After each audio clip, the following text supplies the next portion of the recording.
आज की इस वीडियो में हम बात करने वाले हैं इग्नू एडमिशन के बारे में, इग्नू के न्यू एडमिशन के बारे में, जो आपके जुलाई 2026 में स्टार्ट हो जाते हैं।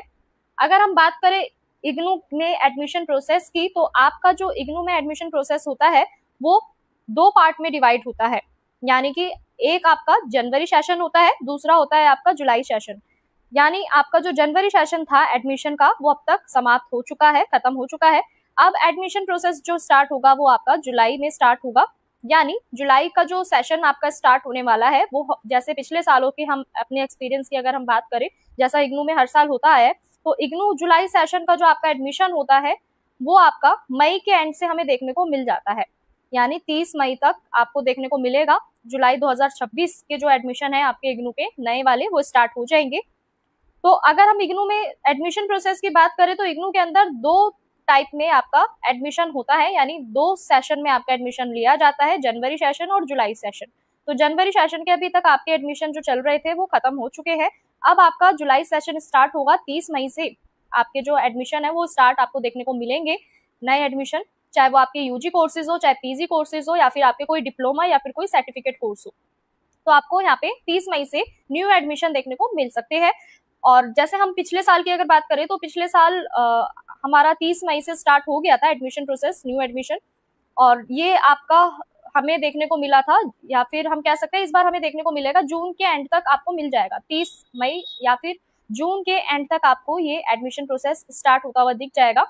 तो इसमें क्या डिफरेंस होता है? इसमें डिफरेंस कुछ नहीं होता, दोनों सिमिलर ही होते हैं। जो आपका जनवरी सेशन होता है वो एक तरीके से हम कह सकते हैं, कई बच्चे उसमें, कई स्टूडेंट्स नहीं ले पाते एडमिशन, कुछ किन्हीं कारणवश, अगर कोई रीजन की वजह से अगर आप नहीं ले पाते हैं, तो इग्नू दोबारा से 6 महीने बाद अपने एडमिशन स्टार्ट करता है, जिसका जुलाई सेशन जो होता है आपका, उसमें आप अगर आपने जनवरी में नहीं लिया एडमिशन तो आप जुलाई में फिर ले सकते हैं। दोनों सिमिलर ही होते हैं, दोनों का जो स्टडी होता है, जो सिलेबस होता है वो भी सेम ही होता है, सेम प्रोसेस चलता है आपका असाइनमेंट का भी और एग्जाम का भी, प्रैक्टिकल का भी, ठीक है। तो ये सारी चीजें सेम ही होती हैं, बट इसमें दो सेशन इसलिए रखे गए हैं, जो बच्चे पहले एडमिशन नहीं ले पाए वो अब ले पाए, ठीक है। और साथ ही आपका जो ये इसमें जो डिफरेंस होता है, वो एक मेजर डिफरेंस ये होता है कि अगर आप जनवरी सेशन में लेते हैं, तो आप एडमिशन लेते हैं जनवरी सेशन में, तो आप 6 महीने पहले ही अपनी डिग्री कंप्लीट कर लेते हैं। वहीं अगर हम जुलाई की बात करें, जुलाई सेशन की बात करें, तो उसके अंदर आपका जो डिग्री का जो प्रोसेस होता है वो 6 मंथ लेट हो जाता है। यानी जहां आपने जनवरी में अगर आप पहले एडमिशन लेते हो, तो पहले आपका जो एडमिशन होता है, जो आपका जो कोर्स होता है वो पूरा हो जाता है 6 महीने पहले। वहीं अगर आप जुलाई सेशन में लेते हैं तो थोड़ा लेट आपको देखने को मिलता है। तो इसी तरीके से जुलाई के उसमें इग्नू के अंदर आपके एडमिशन प्रोसेस चलता है, दो सेशन में डिवाइड रहता है, जनवरी सेशन और जुलाई सेशन। अब हम बात करते हैं इसमें जो प्रोसेस होता है, एडमिशन प्रोसेस, वो क्या होता है। इग्नू के अंदर आप ऑनलाइन घर बैठे ही अपना एडमिशन ले सकते हैं, ठीक है। घर पे ही अपना लैपटॉप से फॉर्म फिलिंग करके आप एडमिशन ले सकते हैं। अदरवाइज आप किसी कैफे से भी अपना डिटेल शेयर करके आप वहां से भी अपना एडमिशन ले सकते हैं। अगर आपके पास घर पे लैपटॉप नहीं है या आपको कोई कंफ्यूजन है, तो आप कैफे के थ्रू भी, साइबर कैफे के थ्रू भी जाके आप अपना एडमिशन ले सकते हैं। यूजी कोर्सेज के लिए आपको सिंपल चीजों की रिक्वायरमेंट होती है, जैसे आपका 10th की मार्कशीट, 12th की मार्कशीट, आपकी पासपोर्ट साइज फोटोग्राफ, और जो भी, अगर आप जिस भी कैटेगरी से आते हैं, अगर आप SC ST है तो आपका जो सर्टिफिकेट होता है वो लगाया जाता है। इसके अंदर आपको रिलैक्सेशन मिल जाता है एक तरीके से, ठीक है। तो ये अगर आप लगाना चाहें सर्टिफिकेट वगैरह तो आप अपना लगा सकते हैं, अदरवाइज इसमें कोई इतना मैंडेटरी नहीं रहता।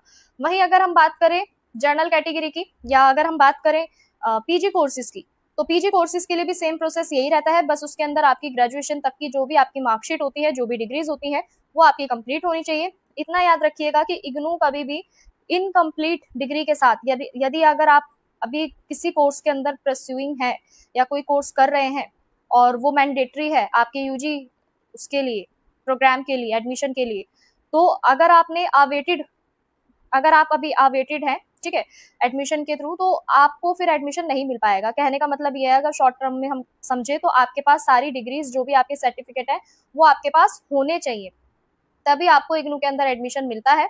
अवेटेड स्टूडेंट्स को एडमिशन नहीं मिलता।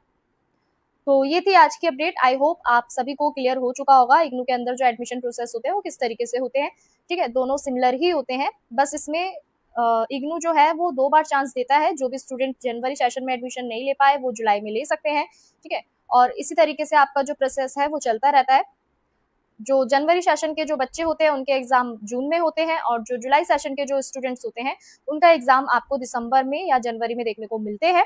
वहीं इनके असाइनमेंट की अगर हम बात करें तो असाइनमेंट भी इनके जो जनवरी सेशन के जो बच्चे होते हैं, स्टूडेंट होते हैं, उन्हें मार्च में सबमिट कराने होते हैं। वहीं अगर हम जुलाई सेशन की बात करें तो इनके सितंबर और अक्टूबर में इन्हें असाइनमेंट अपने सबमिट कराने होते हैं।